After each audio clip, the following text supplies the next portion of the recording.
നമസ്കാരം. ഇന്നത്തെ വീഡിയോ കൂടുതലായിട്ടും രേണു സുധിയെ പറ്റിയിട്ട് സംസാരിക്കാനല്ല, കൊല്ലം സുധിയെ പറ്റിയിട്ട് സംസാരിക്കാനാണ്. കൊല്ലം സുധി എന്ന് പറയുന്ന കലാകാരൻ ഈ ലോകത്ത് നിന്ന് തന്നെ പോയി. എനിക്ക് തോന്നുന്നു ഏറ്റവും കൂടുതൽ മരണത്തിന് ശേഷം പ്രശസ്തി കിട്ടുന്ന ഒരു കലാകാരനായിരിക്കും കൊല്ലം സുധി. അയാള് ജീവിച്ചിരുന്ന സമയത്ത് അയാൾക്ക് പ്രത്യേകിച്ച് വലിയ കാര്യങ്ങളൊന്നും തന്നെ കിട്ടിയിരുന്നില്ല. ഒരു കലാകാരൻ എന്നുള്ള രീതിയിൽ ആൾക്കാർക്ക് അറിയാമായിരുന്നു എന്നതൊഴിച്ചു കഴിഞ്ഞാൽ വലിയ രീതിയിലുള്ള ബെനിഫിറ്റുകളൊന്നും തന്നെ അദ്ദേഹത്തിന് കിട്ടിയിരുന്നില്ല. എന്നാൽ മരണപ്പെട്ടതിന് ശേഷം നല്ല പ്രശസ്തി കിട്ടി. ആദ്യം പോസിറ്റീവായിട്ടുള്ള പ്രശസ്തിയായിരുന്നു കിട്ടിയിരുന്നത്.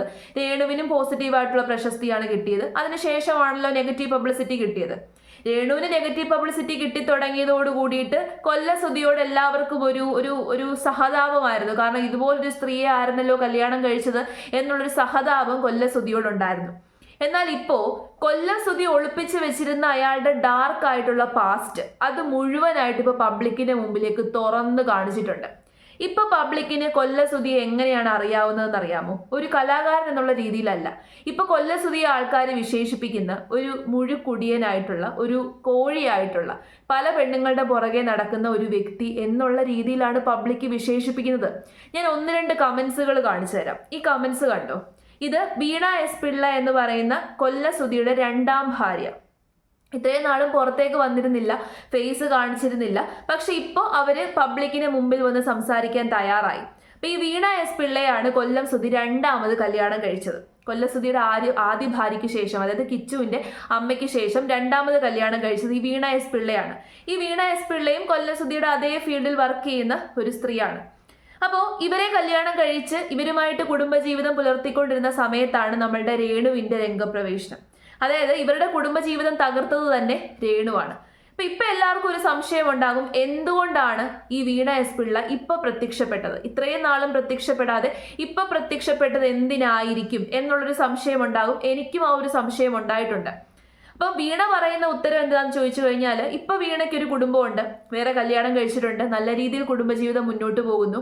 അതിൻ്റെ ഇടയ്ക്ക് രേണു പറഞ്ഞുണ്ടാക്കുന്ന ചില അപവാദങ്ങൾ, അതായത് ഇവർ വർക്ക് ചെയ്യുന്ന ഫീൽഡിലുള്ള ആൾക്കാരോടൊക്കെ തന്നെ കൊല്ലം സുധിയുമായിട്ട് ലീവിങ് ടുഗദർ ആയിരുന്നു, കല്യാണം കഴിച്ചിട്ടില്ല, കൊല്ലം സുധിയുമായിട്ട് അവിഹിത ബന്ധമായിരുന്നു എന്നൊക്കെ പറഞ്ഞുണ്ടാക്കുന്ന അത്രേ രേണു. അപ്പം ഈ വീണയെ പറ്റിയിട്ട് രേണു അനാവശ്യമായിട്ടുള്ള കാര്യങ്ങൾ പറഞ്ഞുണ്ടാക്കുന്നത് കാരണം ഇപ്പോൾ വീണയുടെ കുടുംബജീവിതം തകരാൻ ഉള്ള സാധ്യതയുണ്ട്. അപ്പൊ ആ കുടുംബജീവിതത്തിന് പ്രശ്നമൊന്നും ഉണ്ടാകാതെ ഇരിക്കാൻ വേണ്ടിയിട്ടാണ് പബ്ലിക്കായിട്ട് തുറന്നു പറയുന്നത്. അപ്പൊ ഇതിലൂടെ ഏതാണ്ട് കൊല്ലം സുധി എന്തായിരുന്നു എന്നുള്ളത് പ്രേക്ഷകർക്ക് മനസ്സിലായി. കൊല്ലം സുധി നല്ല രീതിയിൽ മദ്യപിക്കുന്ന ഒരു വ്യക്തിയായിരുന്നു, കുടിയനായിരുന്നു, അതോടൊപ്പം തന്നെ പെണ്ണുപിടിയനായിരുന്നു എന്നുള്ള ഒരു ഇമേജ് അല്ലേ ഇപ്പൊ വന്നേക്കുന്നത്. ഒരു കാര്യം നിങ്ങൾ മനസ്സിലാക്കുക, വീണയെ കല്യാണം കഴിച്ച് വീണയുടെ ഒപ്പം താമസിക്കുന്ന അതേ സമയത്ത് കൊല്ലം സുധിക്ക് രേണുവുമായിട്ട് ബന്ധമുണ്ടായിരുന്നു എന്ന് പറയുമ്പോൾ കൊല്ലം സുധിയുടെ ക്രെഡിബിലിറ്റി അവിടെ ചോദ്യം ചെയ്യപ്പെടുകയല്ലേ? കൊല്ലം സുധി എന്തായിരുന്നു എന്നുള്ളത് മനസ്സിലാക്കി തരികയാണ്. അത് ഒരു സ്ത്രീയുമായിട്ട് ബന്ധമുള്ളപ്പോൾ, ഒരു സ്ത്രീയുടെ ഭർത്താവായിട്ട് കഴിയുമ്പോൾ മറ്റൊരു സ്ത്രീയുമായിട്ട് ബന്ധം സ്ഥാപിച്ചു കഴിഞ്ഞാൽ ആ പുരുഷൻ എൻറ്റയർലി വൃത്തികെട്ടവനാണെന്ന് പറയാൻ പറ്റും. അയാൾ മൊത്തത്തിൽ വൃത്തികെട്ടവനാണെന്ന് പറയാൻ പറ്റും. ഒരു സ്ത്രീയെ ചതിച്ച് പറ്റിച്ച് അവരുടെ ഒപ്പം ജീവിച്ച് വേറൊരു പെണ്ണുമായിട്ട് ഇവർ ഉറങ്ങിക്കിടക്കുമ്പോൾ വേറൊരു പെണ്ണിനെ ചാറ്റ് ചെയ്യുവാണ്. അതെന്തൊരു വൃത്തികെട്ട സ്വഭാവമാണ്. ആ ചാറ്റ് വീണ പിടിച്ചതിന് ശേഷമാണ് അവർ തമ്മിൽ വഴക്കുണ്ടാകുന്നതും അങ്ങനെയാണ് അവസാനം അവർ തമ്മിൽ വേർപിരിയുന്ന സിറ്റുവേഷൻ ഉണ്ടായതും. മൊത്തത്തിൽ പറഞ്ഞു കഴിഞ്ഞാൽ 2-3 പെണ്ണുങ്ങളെ ഈ കൊല്ലം സുധി ചതിച്ചു. അതിൻ്റെ ഇടയ്ക്ക് രേണു വന്നു, രേണുവിനെ കോൺസ്റ്റന്റ് ആയിട്ട് നിന്നു. അതല്ലേ നടന്നത്? അതാണ് യാഥാർത്ഥ്യം. മരണപ്പെട്ടു പോയ ഒരാളെ പറ്റിയിട്ട് മോശപ്പെട്ട കാര്യങ്ങളൊന്നും പറയാൻ പാടില്ലെന്നാണ്. സത്യത്തില് ഇവർക്കൊക്കെ ഈ വലിയ വിശുദ്ധി കൽപ്പിച്ച് നൽകുന്നത് അങ്ങ് നിർത്തിക്കഴിഞ്ഞാൽ തീരാവുന്ന പ്രശ്നമേ ഉള്ളൂ. കൊല്ലം സുധി എന്ന് പറയുന്ന കലാകാരൻ പോയതിനു ശേഷം രേണുവിന് ഒറ്റയ്ക്കായി പോയി. രേണുവിനോടുള്ള സഹതാപം കൊണ്ട് രേണുവിനെ വളർത്തി വളർത്തി വളർത്തി ഇപ്പൊ അങ്ങ് മണ്ടയ്ക്ക് കൊണ്ടുവച്ചു. ഇപ്പൊ രേണു കാട്ടിക്കൂട്ടുന്നത് എന്താണ്? എന്തൊക്കെയോ കുറെ കാട്ടിക്കൂട്ടലുകൾ നടത്തി, അല്ലാതെ പ്രത്യേകിച്ച് എന്തെങ്കിലും രേണു കാണിക്കുന്നുണ്ടോ? ഒന്നും കാണിക്കുന്നില്ല. വെറുതെ കുറെ കാട്ടിക്കൂട്ടലുകൾ നടത്തി, എന്നിട്ട് എന്തൊക്കെയോ കുറച്ച് പബ്ലിസിറ്റി കിട്ടി, വൈറലായി. ആ വൈറലായതിന്റെ പേരിൽ ഇപ്പോഴും കിടന്നങ്ങ് അഹങ്കരിക്കാണ്. ഇപ്പൊ അങ്ങ് അഹങ്കാരം തലയ്ക്ക് പിടിച്ചേക്കാണ്. സഹായിച്ചവരെയും ഒപ്പം നിന്നവരെയും കൂടെ ഉണ്ടായിരുന്നവരെ എല്ലാം തള്ളി പറയുവാണ്. ആൻഡ് ഈവൻ കൊല്ലം സുധിയുടെ മകന് പോലും ഇപ്പൊ രക്ഷയില്ല. അവനും കൂടി അവകാശപ്പെട്ട വീട്ടിലേക്ക് അവന് കയറാൻ പോലും പറ്റാത്തൊരവസ്ഥയായി. ഇതാണ് പറയുന്നത്. നമ്മൾ അർഹതപ്പെട്ടവരെ മാത്രം സഹായിക്കുക, അർഹതയുണ്ടോ എന്ന് നോക്കിയതിന് ശേഷം മാത്രം സഹായിക്കുക. നമ്മൾ മനസ്സിലാക്കേണ്ട ഒരു കാര്യം, ഇതുപോലെ ഭർത്താവ് നഷ്ടപ്പെട്ട ഒരുപാട് സ്ത്രീകൾ നമ്മുടെ നാട്ടിലുണ്ട്. എല്ലാവരെയും നമ്മൾ സഹായിക്കാൻ പോകാറുണ്ടോ? ഒരിക്കലും പോകാറില്ല. അതിനുശേഷം ആ സ്ത്രീകൾ കഷ്ടപ്പെട്ട് ജീവിക്കുന്നു. അവരുടെ കുടുംബം മുന്നോട്ട് കൊണ്ടുപോകാനുള്ള ഉത്തരവാദിത്തം അവരുടെ ഉണ്ട്. കൊല്ലസുതി പോയ സമയത്ത് നമ്മൾ രേണുവിനെ ഇത്രയും സഹായിക്കേണ്ട ഒരു കാര്യവും ഉണ്ടായിരുന്നില്ല. അതാണ് സത്യം. ആ കുട്ടികൾക്ക് പഠിക്കാനുള്ള സഹായങ്ങൾ ചെയ്തു കൊടുക്കണമായിരുന്നു. ആ കുട്ടികൾക്ക് വേണ്ട സഹായങ്ങൾ ചെയ്തു കൊടുത്തിട്ട് രേണുവിന് ഒരു രീതിയിലുള്ള സഹായവും ചെയ്തു കൊടുക്കേണ്ട ആവശ്യമുണ്ടായിരുന്നില്ല. രേണു സ്വന്തമായിട്ട് അധ്വാനിക്കട്ടെ. കാരണം രേണു ആരോഗ്യമുള്ളൊരു സ്ത്രീയാണ്, സ്വന്തമായിട്ട് അധ്വാനിക്കാനുള്ള ഒരു ആരോഗ്യമുണ്ട്. അപ്പൊ അങ്ങനെ നോക്കണമായിരുന്നു, അങ്ങനെ ചെയ്യണമായിരുന്നു നമ്മൾ. പക്ഷെ അത് ചെയ്തില്ല. ഇപ്പൊ ഇനിയും പറഞ്ഞിട്ടൊരു കാര്യമില്ല. രേണു കുറെ എന്തൊക്കെയോ കാട്ടിക്കൂട്ടലുകൾ നടത്തി. ആ കാട്ടിക്കൂട്ടലുകൾ കാരണം വൈറലായി. ഇപ്പോൾ നമുക്ക് ആർക്കും ടച്ച് ചെയ്യാൻ പറ്റാത്തൊരു പൊസിഷനിലാണ്.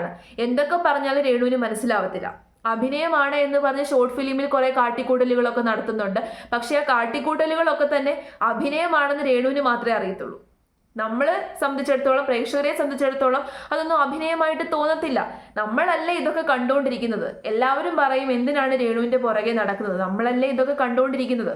കഴിഞ്ഞ ദിവസം ഒരു ഇന്റർവ്യൂവിൽ തങ്കച്ചൻ സംസാരിക്കുന്നത് കണ്ടു. ഈ കൊല്ലസുധിയുടെ ഒക്കെ ഫ്രണ്ടാണ് അദ്ദേഹം, ഒരു കലാകാരനാണ്. അദ്ദേഹത്തോട് രേണുവിനെ പറ്റി ചോദിച്ചപ്പോൾ തങ്കച്ചൻ പറഞ്ഞു, രേണുവിന് ഇഷ്ടമുള്ള കാര്യം ചെയ്യട്ടെ, ഓരോരുത്തർക്കും ഇഷ്ടമുള്ള കാര്യങ്ങൾ ചെയ്യാനുള്ള അവകാശമില്ലേ? തീർച്ചയായിട്ടും ഉണ്ട്, രേണുവിനും ഉണ്ട് ഇഷ്ടമുള്ള കാര്യങ്ങൾ ചെയ്യാനുള്ള അവകാശം. പക്ഷെ നമ്മൾ പബ്ലിക്, നമ്മളാണ് വ്യൂവേഴ്സ്. രേണു ചെയ്തുകൊണ്ടിരിക്കുന്ന കാര്യങ്ങൾ കാണുന്നത് നമ്മളാണ്.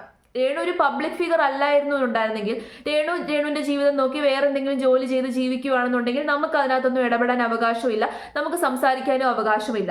പക്ഷെ ഒരു പ്രേക്ഷക എന്നുള്ള രീതിയിൽ രേണു ഒരു ഷോർട്ട് ഫിലിമിൽ അഭിനയിക്കുന്ന സമയത്ത് ആ ഷോർട്ട് ഫിലിം കണ്ടിട്ട് നമുക്ക് ഇഷ്ടപ്പെട്ടില്ല, അഭിനയം കൊള്ളത്തില്ല എന്ന് പറയുന്നതിൽ തെറ്റുണ്ടോ? ഒരിക്കലുമില്ല. വിമർശിക്കുന്നതിൽ തെറ്റുണ്ടോ? ഒരിക്കലുമില്ല. അതുമാത്രമല്ല, രേണുവിനെ സഹായിച്ചവരെ എല്ലാം തള്ളിപ്പറഞ്ഞ് അവരെ മോശക്കാരായിട്ട് ചിത്രീകരിച്ച് അവരെല്ലാം പന്ന ആൾക്കാരാണ്, അവരൊക്കെ തന്നെ രേണുവിനെ ഉപദ്രവിക്കുകയായിരുന്നു എന്നുള്ള രീതിയിൽ കള്ളം പബ്ലിക്കായിട്ട് വിളിച്ചു പറയുമ്പോൾ അതിനെ നമ്മൾ എതിർക്കണ്ടേ? തീർച്ചയായിട്ടും എതിർക്കണം. രേണു ഇപ്പൊ ചെയ്തുകൊണ്ടിരിക്കുന്നത് അതാണ്. രേണുവിന്റെ വിചാരം രേണു ചെയ്യുന്നതൊക്കെ തന്നെ നല്ലതാണെന്ന്. പക്ഷേ കൊല്ലസുധിയുടെ പേര് ആദ്യം കളങ്കപ്പെടുത്തിയത് രേണുവാണ്. ഇപ്പൊ മൊത്തത്തിൽ എന്തായാലും കളങ്കം വന്നിട്ടുണ്ട്. ആ മനുഷ്യൻ ഒളിപ്പിച്ചു വെച്ചിരുന്ന പാസ്റ്റ്, അതായത് അയാളെ കുറിച്ചിട്ട് നാട്ടുകാർക്കും വീട്ടുകാർക്കും ഒന്നും അറിയാതിരുന്ന ആ ഒരു ഡാർക്ക് പാസ്റ്റ് മുഴുവനായിട്ട് ഇപ്പൊ തുറന്നു വന്നിട്ടുണ്ട്, മൊത്തത്തിൽ തുറന്നു വന്നിട്ടുണ്ട്. കൊല്ലസുധി എന്തായിരുന്നു യഥാർത്ഥത്തിൽ? കൊല്ലസുധി എന്ന് പറയുന്നത് ഒരു അതുല്യ കലാകാരനൊന്നുമല്ല. അയാളുടെ ജീവിതം മുഴുവനായിട്ട് കുത്തഴിഞ്ഞ ജീവിതമായിരുന്നു. അയാൾ ഇങ്ങനെ കുത്തഴിഞ്ഞ് ജീവിക്കുന്ന ഒരു മനുഷ്യനായിരുന്നു എന്നുള്ള ഇമേജാണ് ഇപ്പൊ പബ്ലിക്കിന് മുമ്പിൽ ക്രിയേറ്റഡ് ആയിരിക്കുന്നത്. അങ്ങനെ ക്രിയേറ്റഡ് ആവാൻ കാരണം ആരാന്ന് ചോദിച്ചു കഴിഞ്ഞാൽ രേണുവാണ്. ഇപ്പൊ വീണ എസ് പിള്ള എന്ന് പറയുന്ന രണ്ടാം ഭാര്യ, എക്സ് വൈഫ് രംഗത്ത് വന്നതിന് കാരണവും രേണുവാണെന്നാണ് പറയുന്നത്. പക്ഷെ രേണു മാത്രം കാരണമൊന്നുമല്ല. എല്ലാവർക്കും അൾട്ടിമേറ്റ് ആയിട്ട് വേണ്ടത് പബ്ലിസിറ്റിയാണ്. എല്ലാവർക്കും പബ്ലിസിറ്റി വേണം, പബ്ലിക് അറ്റൻഷൻ വേണം. അതിന്റെ പേരിൽ ശരിക്കും പറഞ്ഞു കഴിഞ്ഞാൽ ഇവിടെ നഷ്ടങ്ങൾ സംഭവിച്ചോ എന്ന് ചോദിച്ചു കഴിഞ്ഞാൽ ഒരു മനുഷ്യന്റെ പേരില്ലാതെ ആകുക എന്ന് പറയുന്ന ഒരു നഷ്ടം തന്നെയാണ്. അത് ജീവിച്ചിരിക്കുമ്പോഴാണെങ്കിലും മരണപ്പെട്ടതിന് ശേഷമാണെങ്കിലും പേര് നഷ്ടപ്പെട്ടു എന്ന് പറഞ്ഞു കഴിഞ്ഞാൽ അതൊരു വലിയ നഷ്ടം തന്നെയാണ്. ഒരു നല്ല കലാകാരൻ എന്നുള്ള ആ ഒരു ഇമേജിൽ നിന്ന് ഒരു പെണ്ണുപിടിയൻ, ഒരു കോഴി എന്നുള്ള ഒരു ഇമേജിലേക്ക് കൊല്ലസുധി തള്ളപ്പെട്ടു കഴിഞ്ഞു.